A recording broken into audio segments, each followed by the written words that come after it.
All right, folks.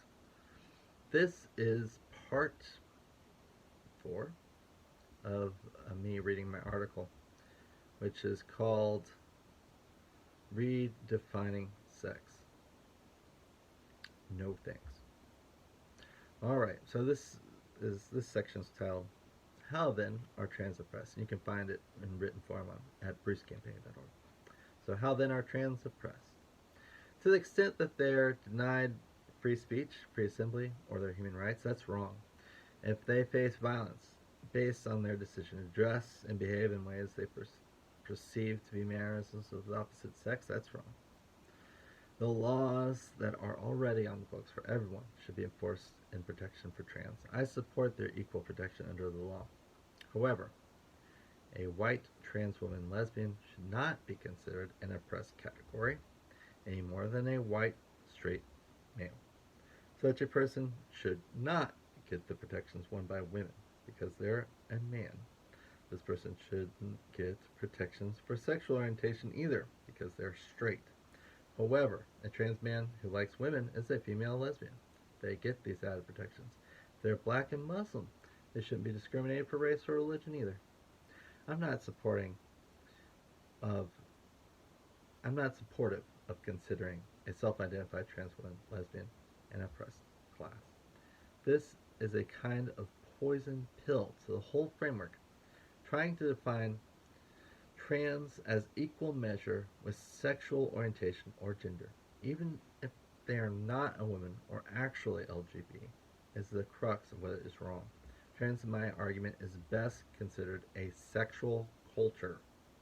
Sexual culture can be wide ranging or narrowly focused. A sexual culture can be a mix of people who have some protections of gender and sexual orientation.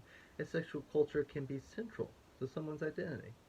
However, a sexual culture is only found in the adult domain of men and women, not boys and girls.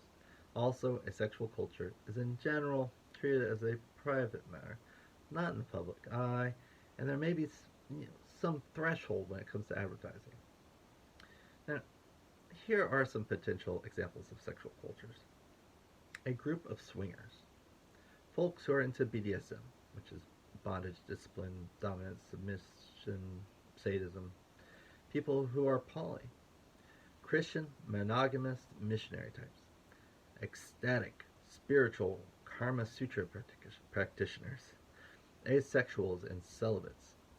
These sexual cultures aren't seen as oppressed, although some are more common and others have faced stigma. They are also not uniform. Not uniform. They have diversity. Some follow strict rules of conduct and they self-regulate in terms of their internal cultural rules. They have human rights, free speech, and free assembly that should not be ignored. They also have to obey the law. A BDSM dungeon master's sex slave is a consenting adult in a fantasy role play.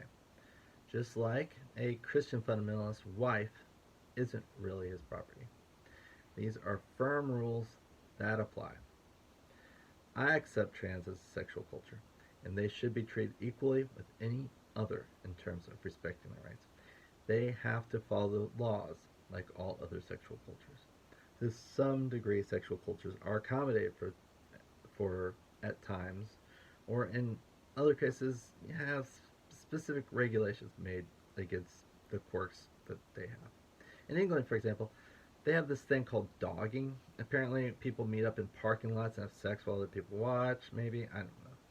The parks and parking lots where this happens were having some trouble at times with crime, like people being robbed while they were being, vulnerable. Now, these places have been declared discreetly as public sex environments, and the police may patrol. The police aren't there to stop this interactive sex culture. They are only there to prevent robbery and real crimes. It has seemed to work out well. Trans as a sexual culture means that they can engage in the fullness of their fantasies, but the general public isn't made to be a part in it. And this has always been an issue with sexual cultures that some want to be less discreet.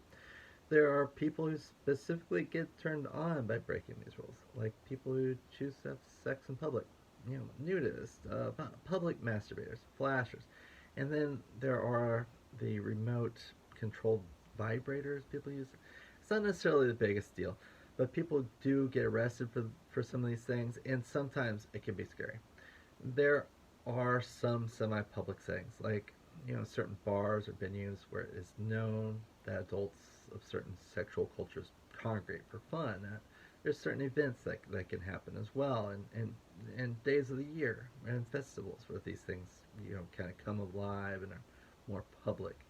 But when it comes to a place like grocery store or the public library or around children, all sexual cultures should generally not be on display, at least overtly. And the fantasy rules and roles don't apply out of the zone of the fantasy. All right, thanks, guys. That was part 4? Yeah, I think so. All right, coming up next is part 5 of my article. And thank you all. And if you like it, yeah, I guess share it. Thanks a lot. All right, check out part 5, which is Sexual Cultures Have Limitations.